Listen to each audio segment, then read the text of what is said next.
uretra é mais curta, então, especialmente ali por conta do atrito da atividade sexual, você empurra a bactéria na uretra, então é sempre importante fazer xixi depois do ato sexual, é muito romântico dormir sem, mas tem que fazer senão dá infecção de urina. Aquela questão da infecção da lua de mel, né? E então é uma fisiopatologia completamente diferente da que a gente vai estudar aqui. Então aqui, o mais comum, a causa mais comum de infecção do trato urinário é constipação e malformação. Malformação do trato urinário. Tá? Então essa história da uretra ser pequenininha, aqui o piu-piu do menino é petito também. Então a uretra ela é curta como a das meninas. Então esses fatores não vão entrar tanto assim em questão. Então vamos lá. Quando a gente fala de infecção do trato urinário, a gente fala que a infecção ela pode acontecer em qualquer parte do trato urinário. Então pode ser uma pielonefrite, que é a infecção do rim, uma ureterite, que é a infecção do ureter. E isso pode acontecer nos cálculos, tá? Então os cálculos, quando eles fazem, impactam ali, isso predispõe a um processo inflamatório que pode ocasionar uma infecção do trato urinário, uma ureterite. Pode ser uma cistite, que é a infecção da bexiga, ou uma uretrite, que é a infecção da uretra. Também, aqui é mais comum a questão dos cálculos impactados em uretra, e no homem adulto é mais, a gonorreia. Então, a causa mais comum de uretrite, dependendo da idade, pode ser próxima também. Então, a gente tem uma infecção que pode acontecer em qualquer local. Até um aninho de vida, ela é muito mais comum em meninos, porque os meninos têm uma chance maior de terem malformações no trato urinário. Na embriogênese, o fato de ser menino predispõe mais a malformações, até porque eles têm a próstata e válvula de uretra posterior é um remanescente prostático. Então só tem válvula de uretra posterior quem tem próstata, quem é menino. Então também isso contribui, essa patologia contribui bastante por a gente ter uma incidência maior de infecção urinária em meninos menores de 1 ano. E após um aninho, isso sobe muito para as meninas, e aqui não pela uretra ser curta, mas por erro no ato miccional, erro em fazer xixi. Porque as mães começam a desfraldar, e aí começa aquela neura, né? Nem encosta. Não, filho, o banheiro do shopping é sujo, não encosta, segura. Junta as perninhas, segura a calcinha, vai. Isso é muito deletério. A criança pega infecção de urina assim, não em encostar no vaso. Encostar no vaso é seguro, é bom, tá? A gente tem que parar de ser a louca do não encosta. Inclusive para nós. Não, você vai melhorar. Eu vou te curar hoje eu vou te curar. Então, os primeiros episódios vai acontecer ali por volta dos 3 a 5 anos. E isso porque a gente considera continência nessa idade dos 5 anos. Então, até 5 anos, as crianças precisam não fazer xixi durante o dia e durante a noite e não fazer mais cocô na fralda que foi aqui. Então, ela tem que usar perfeitamente o vaso em até 5 anos. Mas, doutora, meu filho tem 7 e ele ainda faz xixi na cama. Já não é mais normal. A gente já chama isso de enurese noturna. Então, é a perda do xixi à noite. Teria que investigar já, tá? Então, até os 5 anos, a criança vai ser continente. Chegamos no posto de saúde para vocês, doutora, a tia da escola falou, eu vim aqui com remédio para essa menina sair das fraldas. Porque só matricula na escola se não usar mais fralda. Ela já tem 3 anos, doutor. E não faz, ainda faz xixi, doutor. Você vai falar, amiga, você quer um abraço? Né? Porque é normal. A questão do desenvolvimento até 5 anos é pela maturidade das fibras mielínicas. Vocês viram convulsão febril? Convulsão febril é normal até 5 anos, 11 meses e 29 dias, né? Então, até os 5 anos. Por quê? Pelo amadurecimento da mielinização. A mielinização está completa nessa idade. E aqui é a mesma coisa. A mielinização está completa nessa idade. Então, a comunicação bexiga-intestino com o cérebro é possível de ser feita completamente. Tá? Então, parem de querer desfraudar as crianças de vocês precocemente. Primeiro ponto. O segundo ponto é o treinamento miccional. Então, quando a gente vai ensinar a fazer xixi, não é não encosta. É, filha, tira toda a roupinha de baixo, a calcinha bermudinha, e aí ela joga no piso do shopping, né? Obviamente. Tá tudo bem. E aí ela vai fazer xixi, a gente em casa tem redutor de assento, né? No shopping, se tem banheiro infantil, beleza, mas na rodoviária não tem. E aí você vai fazer o quê? Você vai pedir para ela fazer xixi olhando para a parede. Então, o importante aqui é apoiar a pelve toda para relaxar o diafragma pélvico, abrir bem as beiradinhas, os pequenos lábios, para que o xixi saia como um chafariz igual dos meninos. Por quê? Se ela fizer xixi assim, ó, os pequenos lábios ficam fechadinhos, a uretra, né, pequenininho, o xixi, ele bate nos pequenos lábios e entra na vagina. E aí a gente chama de refluxo vaginal. E aí quando ela andar, esse xixi vai sair. Vai queimar a uretra, fazendo vulvovaginite. Pegou. E aí ela também vai acabar ficando pedida, né? Doutora, ela perde urina. Ela perde urina. Isso é muito comum nas crianças mais gorduchinhas, das meninas gordinhas. Porque as pobrezinhas, coitadas, tem umas pernas grossas, gostosas, maravilhosas. E a mãe tá lá, fecha essa, não encosta, não encosta, não encosta. Então esse é o jeito certo de fazer xixi. E para os meninos, o ideal é que eles comecem assim e depois em pé e façam um cocô nessa posição. Sempre. Tá? Vou chamar do outro lado.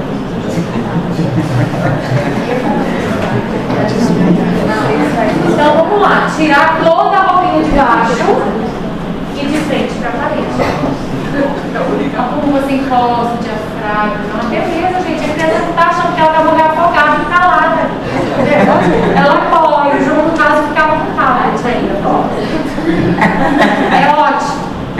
Agora, do outro jeito, elas sentam assim, ó. Porque senão elas caem, né? Ou quando não senta, é assim. Se me jantando igual. Porque, coitado, não tem como, gente. Então, esse treinamento miccional inadequado, vou mudar sua vida, calma. Ele é a principal causa das infecções urinárias na infância.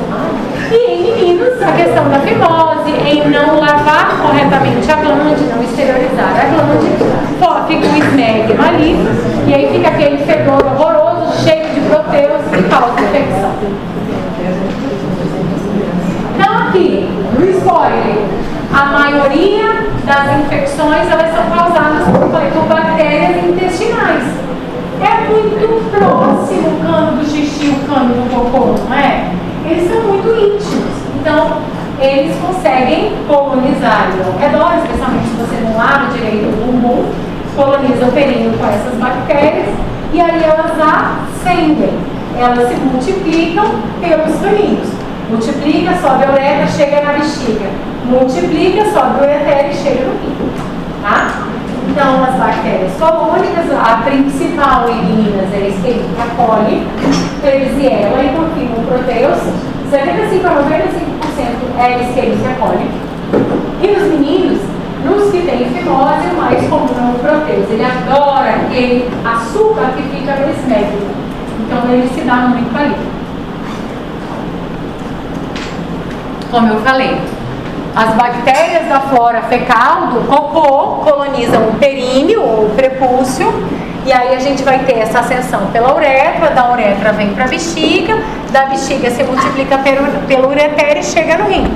Então aqui eu tenho possibilidade de uretrite, cistite, ureterite e pielonefrite. Existe outra forma de ter infecção urinária? Existe. Lá na ANEL, a gente viu que que quando a gente tem uma infecção disseminada em toda a parte do sangue, do rim, passa muito sangue pelo rim. Então, se tem bactéria no sangue, ela pode se alojar no rim também e fazer que ela infite. Então, lá na sepsis neonatal, lembra? É muito comum que essa infecção esteja alastrada, né, em todo o corpinho, podendo fazer até meningite. Por isso que o espectro é tão grande, tá? Então, a via hematogênica, como nas sepses neonatais, no caso das endocardites, que emanam êmbolos sépticos, a gente pode ter pielonefrite por essa causa. A principal é anormalidades anatômicas, ou seja, malformação dessa faixa etária pediátrica. Então, toda vez que a gente tiver uma criança com infecção, mesmo que seja o primeiro episódio, eu vou precisar revisar a técnica de quando ele está fazendo xixi, tá? Ver se ela tem prisão de ventre, constipação. Por quê? O ânus do xixi do cocô é muito próximo, não é? Quando a gente tem constipação, vocês já viram algum raio-x ou uma tomografia? O ânus fica dilatadão, assim como todo o colo, porque fica guardando o cocô, gente. Tem jeito. Você pega a barriga, está distendida, chega a estar pura, né? Agora fica, eu deixo o colo alto. Não é cocô mesmo, amor. E aí você vai lá. Então, essa proximidade, essa dilatação do colo vai fazer ele se aproximar da bexiga. E dependendo do grau dessa constipação, ela empurra a bexiga. Fica até pequenininha. E é muito comum que a criança que tem um grau maior de constipação, a mãe chega assim, doutora, ela está com infecção urinária. Eu queria um remédio. Consulta no posto é essa. E aí você fala assim, pode me mais sobre isso, amor. Ela está indo no banheiro toda hora, doutora, é 5 minutos, 5 minutos. Aí você já pensa, tem duas causas só para isso. Ou ela está fazendo um refluxo vaginal, que o xixi é ácido, está queimando a uretra, e aí ela dá vontade de ir toda hora. Ou ela está tão constipada que esse colo está ocupando o espaço da bexiga. Porque a bexiga enche e esvazia, enche e esvazia. Se tem cocô aqui, a bexiga não enche não, gente. Qualquer pouquinho de xixi, ela já dá vontade de fazer xixi. Entendeu? Então a gente pede o quê? Um raio-x de abdômen. E aí você vai lá, vê o cocô mais lindo. E aí eu falo, doutora Joana, amor, próxima porta. Então é muito comum mesmo. E 90% do meu consultório particular ou público é isso. Então, na verdade, eu até digo, eu tenho que aprender com a Joana, porque os meus pacientes eu tenho que dar o dinheiro para ela. Porque o meu problema está sendo causado pelo cocô. Tá? Então, essa questão de constipação, a gente precisa rever sempre. Se está fazendo xixi da forma correta e a gente viu por nós mesmos que não. Porque vocês, médicos, em formação no quarto ano de medicina, não sabiam a forma correta de fazer xixi, né? Então as mães não vão saber, tá? Explicar o treinamento, ver a questão do cocô e a alimentação e investigar anomalias anatômicas. Então aí a gente vai investigar se tem uma válvula de uretra posterior, né? Esse exame é uma uretrocistografia funcional, em que característico é a gente ver esse sinal do caju ou do peão. Parece um peão? Invertendo aqui, ó, a castanha do caju e o caju. Então aqui está a válvula, tem um stop. E a uretra está tão dilatada, esse aqui é para ser o esfíncter interno da uretra. A uretra está tão dilatada, ó, aqui é o esfíncter interno da uretra. Então acaba, aqui ó, esfíncter interno da uretra. Então, a válvula está aqui. E aí ela acaba, essa uretra funcionando como bexiga para guardar o xixi, porque ele não está escoando por aqui. Tá? Então a válvula é uma doença de meninos e ocasiona muita infecção urinária, porque eu não tenho essa lavagem da uretra. É normal bactérias colônicas ficarem ascendendo pela uretra. A gente vai lá, faz xixi e lava elas. Por isso que é ruim prender o xixi. É ruim só porque prender é ruim, por quê? Porque a gente aumenta o tempo da lavagem da uretra. Isso faz com que as bactérias se proliferem na uretra. Entendeu? Então prender xixi só é ruim por isso. Então a gente tem que constantemente baixa uretra para que as bactérias ali não ascendam, tá? Então a válvula faz isso. O refluxo vésico-ureteral também, aqui ó, uma uretrocistografia funcional, porque aqui está ruim a imagem, mas a gente tem um refluxo bem leve, só porando aqui. Aqui a gente já tem refluxo grau 2, que a gente fora todo o ureter e ali o cálice. Aqui é o refluxo grau 3, que eu foro o ureter, o cálice e as papilas. O refluxo grau 4, que eu já tenho a deformidade aqui dos cálices e papilas. E o grau 5, que o ureter está todo torto aqui, ó. Então, a gente chama de dólico mega ureter. Esse rim já vai indo para o saco. Questão de poucos meses. Outras anormalidades anatômicas comuns, especialmente ali na pediatria, seria a bexiga neurogênica. E essa bexiga neurogênica, ela pode acontecer naqueles pacientes que tenham alguma alteração ali neurológica, como por exemplo, uma hidrocefalia mais importante, uma criança que sofreu muito de anóxia neonatal, hipóxia neonatal. Então, a parte do cérebro que comunica-se com a bexiga, ela pode ter sido lesionada por essa hipóxia. E aí, a bexiga enche e manda a mensagem do cérebro de que está cheia, de que precisa ser esvaziado, e o cérebro não entende, porque a parte que era responsável por essa leitura ficou prejudicada. Sabe um outro exemplo? O paraplégico, em que eu tenho uma lesão do meu cone medular, né? Então a minha medula vai ser lesionada, tem xixi, tá cheio, a mensagem se perde aqui. Ela não consegue seguir e chegar ao cérebro. Então, os paraplégicos também têm o que a gente chama de bexiga e intestino neurogênico. Por uma causa neurológica, essas bexigas e intestinos são lesionados. Na pediatria, existe uma condição chamada mielomeningocele. Já ouviram falar? É quando essa coluna neural, esse tubo neural, ele nasce para fora. Há uma formação incompleta, um fechamento incompleto, que por aqui vaza líquido e o nervo fica exposto ao líquido amniótico. E o líquido amniótico ele é muito rico em enzimas que vão proteger o feto. Em condições normais isso é maravilhoso. Mas quando eu exponho o meu nervo, essas enzimas machucam os neurônios que moram ali, os cordões que passam por ali. Então essa criança vai funcionar muitas vezes como um paraplégico. Vai ter déficit motor ou até não andar. E também não vai conseguir ter um bom funcionamento intestinal de bexiga, porque a mensagem não vai chegar. E aí a gente faz como? A gente vai ter que sondar, esse xixi vai precisar sair. Então a gente vai indicar sondagem precoce para essas crianças, começar laxante de maneira precoce para essas crianças. E muitas delas, do xixi eu resolvo, mas não se tornarem continentes fecais. Não vou ter controle da circuito do corpo. Porque o xixi, eu corto esse cano aqui, pego o apêndice, faço uma ponte da bexiga com o umbigo, põe ela para se sondar de 3 em 3 horas. Ela não faz xixi na fralda, isso mais velho, obviamente. Mas o corpo eu não resolvo.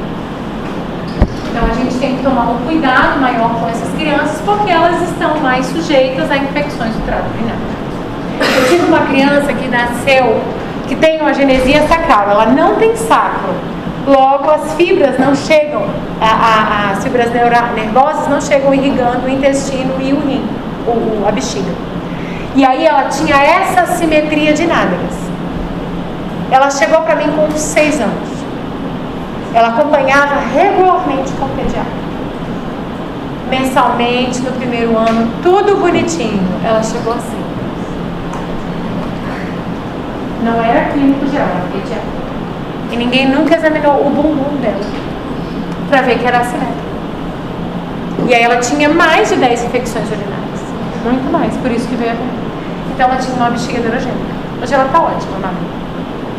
Então vai chamar a atenção no exame físico essa simetria de nádegas, a fosseta sacral, que é esse buraquinho aqui, é uma covinha mais importante.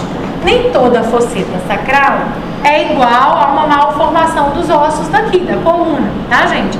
Mas chama a atenção, merece uma investigação. Então aqui a gente tem as sinéquias.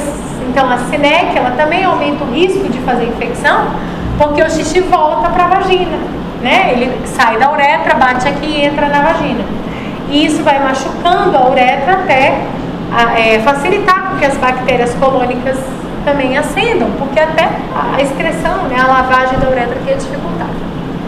E também muitos nervos, cicatrizes ali na região sacral. Também fala a favor de malformação desse osso, então onde ficam as fibras terminais da coluna. Isso faz parte do exame físico. Além disso, manipulação de vias urinárias. Então assim, a criança fez uma cirurgia de fimose, ela pode fazer uma infecção de urina depois, porque segura o xixi, entrou no centro cirúrgico, ficou sondada. A disfunção miccional, que é justamente o jeito errado de fazer xixi. Prisão de ventre. E a oxiuríase, aquele verminho de coçar o bumbum. A criança coça o bumbum, as bactérias e o oxiúrios, né, ele se deposita à noite, geralmente essa coceira é à noite, ela leva bactérias colônicas mais facilmente ali para o períneo, propiciando uma proliferação maior dessas bactérias. Dúvidas até aqui? Então, o diagnóstico, ele basicamente é feito pelo exame de urina, né?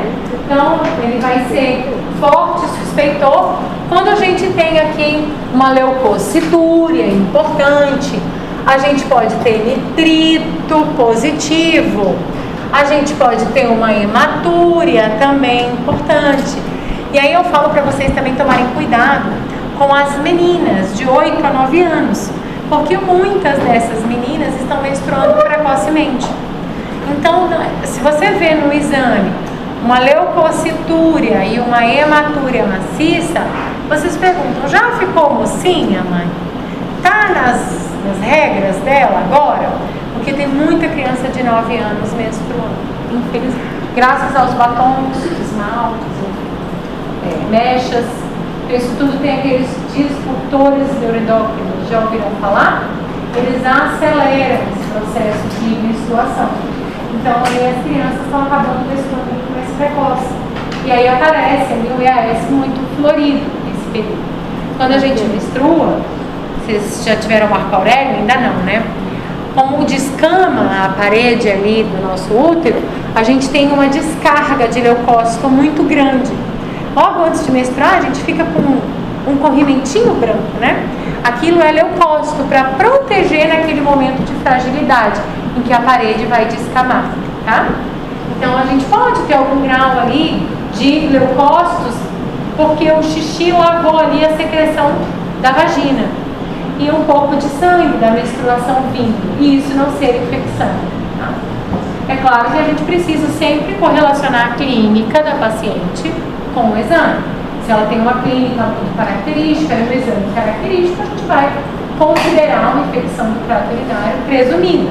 Mas quem vai bater o martelo se tem ou não bactéria na urina? A urocultura.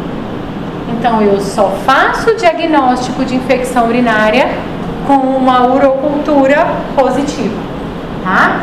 Doutora, eu vou esperar a urocultura sair para eu poder tratar? Não. Você pode falar que é uma infecção do trato urinário presumida.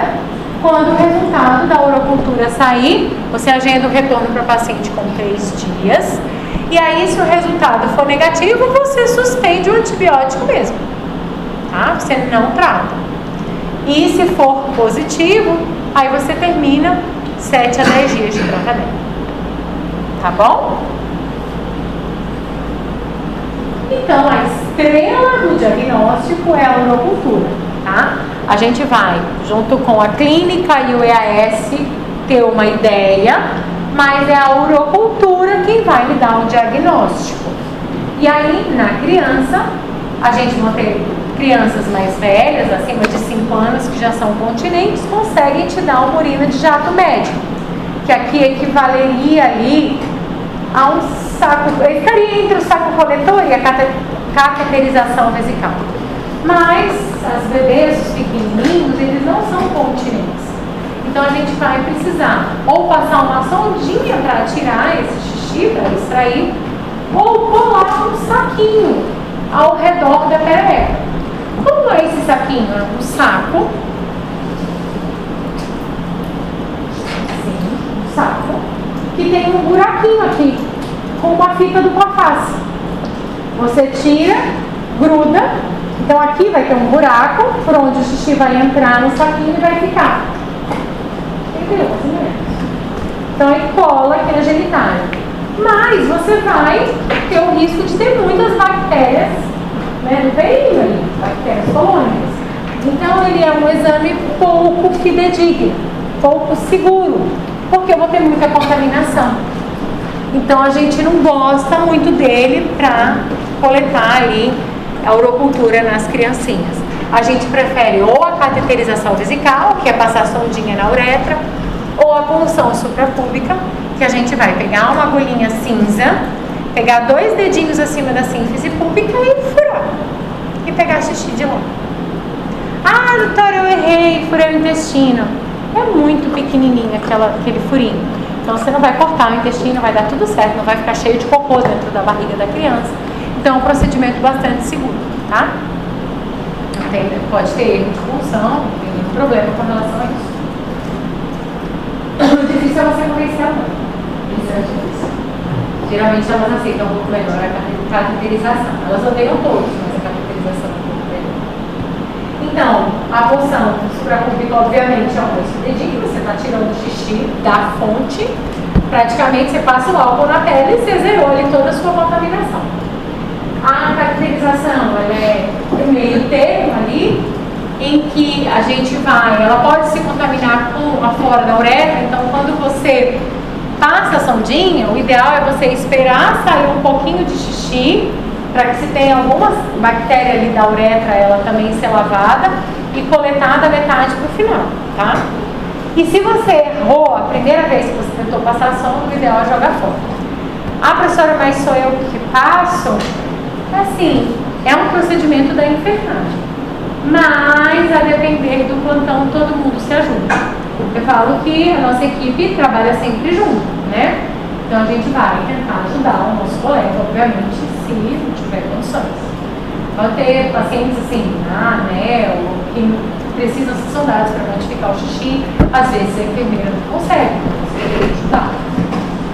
E o saco coletor, ou jato médio, que é aquele que gruda. O jato médio, quando ele é feito corretamente, é um pouco melhor que o saco coletor. E aí, o jeito certo de coletar o xixi do jato médio, mesmo é assim, tá, gente? Para a mulher, para homem é fácil demais, tá? Ótimo, se chama uma guerrinha maravilhosa. Mas para mulheres, entra no box, para menina também, criança também. Lava a perereca no box, pega um potinho, agacha igual um sapinho para abrir bem as pernas.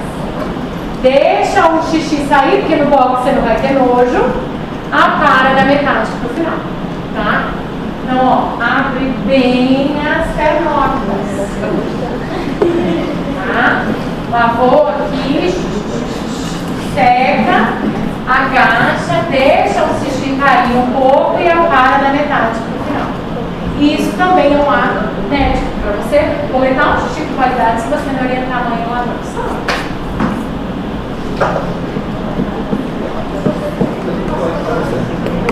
O tratamento vai ser baseado nos padrões de sensibilidade bacteriana local. Então, assim, eu tenho clínica, né? E a clínica vai ser, geralmente, essa criança pode ter febre, depende se é pielonefrite. Pielonefrite geralmente tem febre, dor, sangue na urina, uma criança, um comprometimento sistêmico. A cistite, ela vai ter sangue, dor para urinar, ela relata o desconforto. Então, para ela relatar sintoma, ela tem que ter pelo menos uns 2, 3 anos, né? Antes disso, lembra de febre sem sinais localizatórios? Vocês viram? Viram? Viram? O senhor falou sobre isso. Quem que falou de febre? Não sei, mas alguma coisa de febre. Mas vamos lá. Febre sem sinais localizatórios é aquela...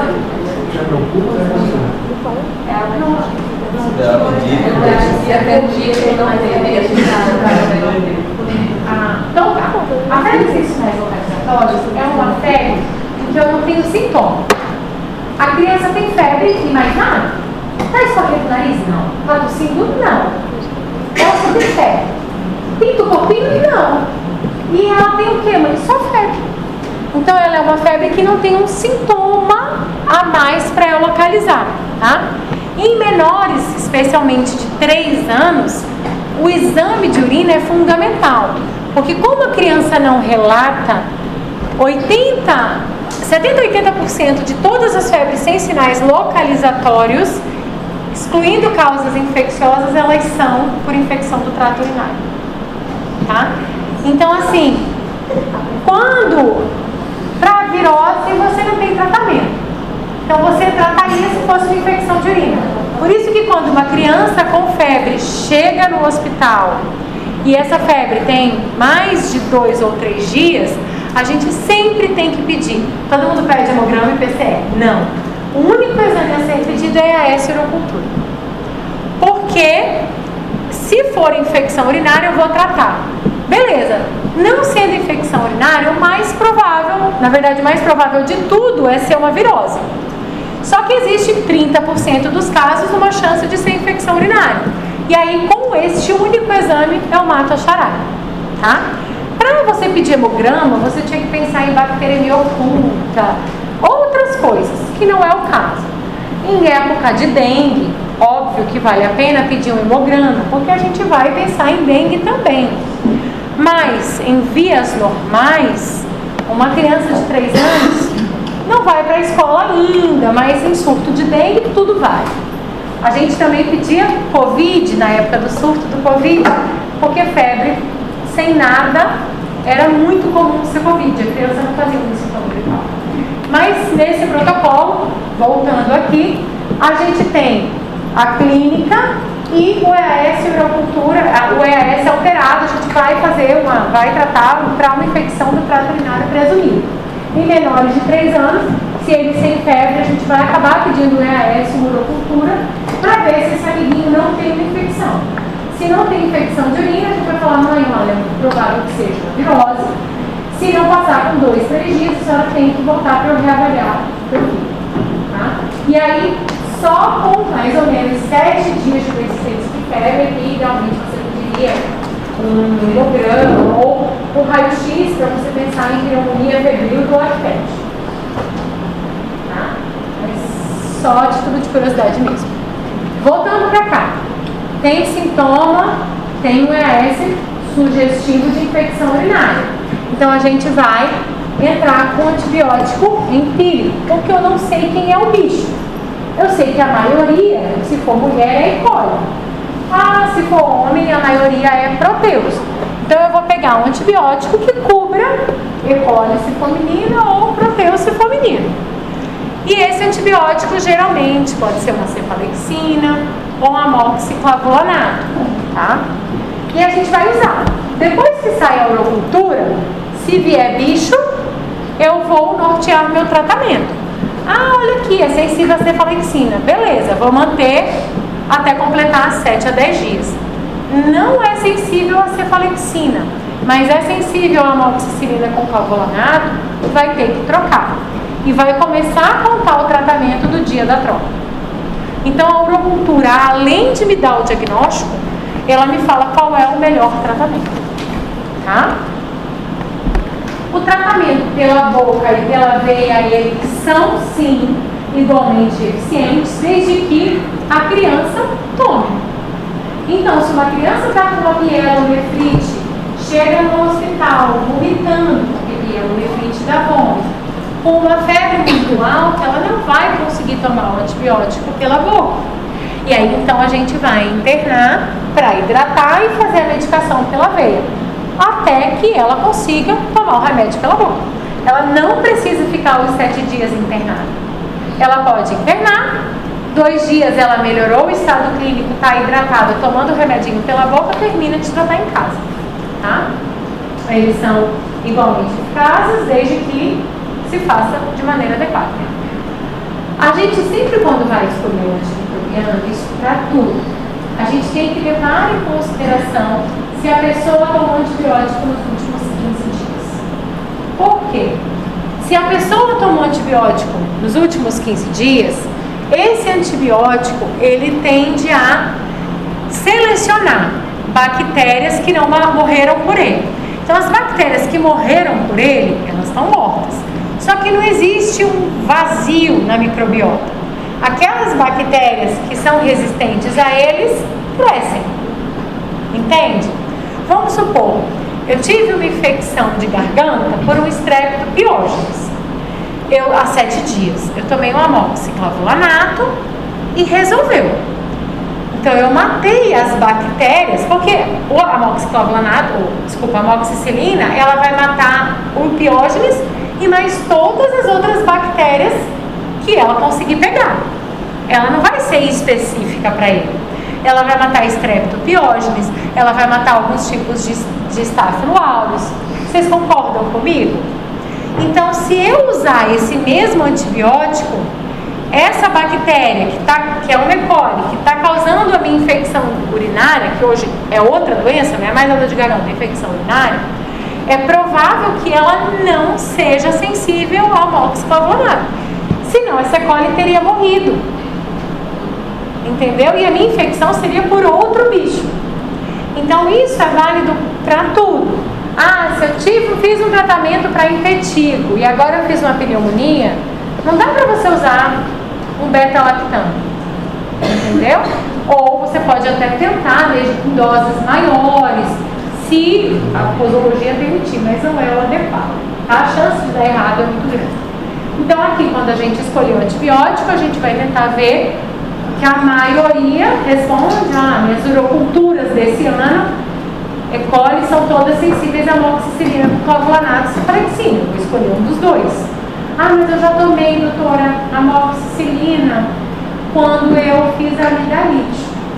Então eu vou dar cefalexina, tá? A gente vai tratar 7 dias, 7 a 10 dias se for cistite, e vamos pactuar 14 dias se for pielonefrite, tá? A pielonefrite a gente é um pouco mais agressivo, porque é uma infecção que está na corrente sanguínea, então a chance de dar errado, de evoluir para uma sepse é muito grande. Então a gente trata por um período de tempo maior. E aqui, esse dado é muito importante. A criança veio com um exame de rotina, que a vizinha conseguiu do agente de saúde daquele posto lá que tu trabalha. Daí, ela pediu um EAS urocultura. Veio positivo. Você não sabe muito bem como ela colheu, porque foi o pai quem colheu e a mãe que veio na consulta. Então você não sabe se foi por jato médio, jato inicial, com a higiene, enfim. Só que a menina tá ótima, ela não sente nada. Você vai tratar? Não vai tratar. Você só vai tratar se ela tiver síndrome nefrótica em uso de corticoide, porque ela vai ser imunossuprimida. Você vai tratar se ela tiver lúpus, se ela tiver um câncer em uso de quimioterapia, ou se ela for uma gravidinha, tá? Porque aí eu posso fazer uma infecção, né, da minha bolsa amniótica e ter um parto prematuro por conta disso. Mas, via de regra, uma bacteriúria assintomática a gente não vai tratar, tá bom? Isso cai bastante, é uma pegadinha. E aqui estão alguns exemplos de remédios que a gente usa na faixa etária pediátrica. Esses aqui endovenosos e esses aqui por via oral. Via de regra, a gente usa amoxicilina com clavulanato ou cefalexina para via oral e amoxicilina com clavulanato e cefazolina ou endovenoso. Seriam cefalosporinas de primeira geração ou de segunda, cefuroxima também a gente usa bastante, ou amoxiclavulanato, que também é o beta-lactante. E aí então, a gente vai fortalecer, lembra? Corrigir a questão da higiene, fazer o xixi, olha o meu amigo ali certinho. fazendo o cocôzinho dele de boa. Então, esse xizinho ali da menina com a calcinha bonitinha, com a perninha fechada, quase afogada no vaso, a gente vai evitar. Existem esses adaptadores, eles são caros, custam mais ou menos 100, 150 reais. Não é a realidade para muitas famílias que vocês vão atender. Então, desse jeito aqui, ó, melhor custo-benefício, porque aonde quer que a criança vá, vai ter um vaso, ela vai poder usar sem o menor problema. Se ela for para o shopping, não vai ter isso aqui, né? Se ela for para a rodoviária, não vai ter isso aí. Então, daquele jeito é o melhor. Melhorar os hábitos alimentares, porque beber água é importante para que sempre ela fique fazendo xixi, lavando a uretra. E melhorar o cocô, lembra? Para não ter constipação, já que se o colo ficar muito próximo da bexiga, as bactérias colônicas, elas translocam, elas vão parar na bexiga e isso facilita muitas infecções. Se tiver alguma causa anatômica, ou seja, válvula de uretra posterior, mielomeningocele, estenose de Juque, refluxo, a gente vai ter que cuidar, encaminhar para o nosso amigo urologista pediatra, para ele tratar essas causas, para a gente resolver, senão a doença vai ficar voltando. E se a gente pensar em oxiúrios, a gente também dá o anticoncepcionário, aqui o bebendazol pode, o albendazol pode, a nitazoxanida pode, todos podem. Sendo assim, diante do primeiro episódio de infecção do trato urinário, a gente vai precisar então tomar um cuidado de saber se aquela criança tem ou não tem uma malformação renal, já que é comum essa associação. Então a gente vai avaliar pedindo um ultrassom inicialmente, que é um exame inócuo, que é um exame que não causa dor, que não tem radiação. Então a gente vai partir desse princípio e vai ver se ele está normal ou alterado. A partir daqui em diante, a Academia Americana de Pediatria já lançou um outro trabalho em que se diverge a necessidade ou não de pedir a cintilografia. Antigamente, toda criança com infecção do trato urinário, a gente pedia ultrassom. Se alterado ou normal, a gente pedia cintilografia renal. Eu vou já mostrar para vocês o que é. A cintilografia renal, ela vai ser usada para a gente avaliar o nosso maior medo diante de uma infecção urinária. Vocês sabem qual é o problema da infecção urinária da infância? Cicatriz. O que é o problema da cicatriz? Aonde, se essa infecção for no rim, se for uma pielonefrite, aonde a infecção acontece, existe uma grande chance de fibrosar aquela área do rim, dela morrer. Então, aqui eu coloco um contraste na veia, que a gente chama de radiofármaco, e ele vai ser específico, captado pelos glomérulos. Então, especificamente captado pelos glomérulos. E aí você vê o rim, tá vendo? Ó, bonitão. Alguém assistiu Simpsons? Então, lembra que brilhava aquele urânio dele? Aqui vai ser um radiofármaco, aqui é medicina nuclear também. Então, o paciente vai emitir radiação para a máquina, por isso fica essa cor quente, bonita. Então, o rim está todo desenhado bonitão. Aqui é um exemplo de uma cintilografia com uma sequela. Vejam bem que aqui eu tenho uma maçã mordida, né? Então, aqui uma área morta. Cadê o polo inferior desse rim? Isso aqui eu não consigo ver no ultrassom. No ultrassom eu vejo um rim bonitão. Aqui eu estou vendo que é fibrose. Não funciona. Então eu já perdi metade do rim direito desse rim. Eu estou precisando então cuidar, porque senão eu vou perder outra metade e outro rim. Ele vai para diálise. Então o grande problema aqui também, polo superior e polo inferior. O grande problema das infecções urinárias na infância são as cicatrizes renais que elas podem ocasionar. Podem ou não ocasionar. E aí, a gente acaba pedindo. A Academia Americana de Pediatria defende, com o avanço dos aparelhos de ultrassom, que mostram imagens muito melhores, a gente conseguiria ver uropatias, refluxo Então ficaria um pouco desnecessário no primeiro episódio de infecção de urina a gente pedir a cintilografia, já que aqui tem radiação, né? Então, na verdade, ficou facultativo para cada uma das suas sociedades. A brasileira de pediatria ainda orienta, porque infelizmente nós vivemos num país de muitas desigualdades. Eu tenho um ultrassom chulé no SUS, mas um ultrassom top no Alpha Clinic, entendeu? Então essas desigualdades fazem com que, se é um paciente meu ali do particular, que eu tenho uma ultrassom da Adriana que eu amo, acho maravilhoso, eu vou confiar e vou aguardar. Se ela diz que não tem malformação, vamos ver. No segundo episódio eu já peço, tá? Se é uma ultrassom do SUS, que a pessoa, né, não sabe nem onde ela está, coitada, direito, aí a gente vai ponderar fazer a cintilografia, tá? Então hoje a obrigatoriedade é do ultrassom e a gente vai considerar fortemente a cintilografia renal também. Se um ou o outro vierem alterados, a gente vai pedir a uretrocisto para investigar refluxo e válvula de uretra posterior. Tudo bem? Então, infecção do trato urinário na infância, 3 causas principais: a líder isolada malformação, mau jeito de fazer xixi, constipação, certo? Exame físico para ver se é malformação, né? Não tem nada aqui na coluna.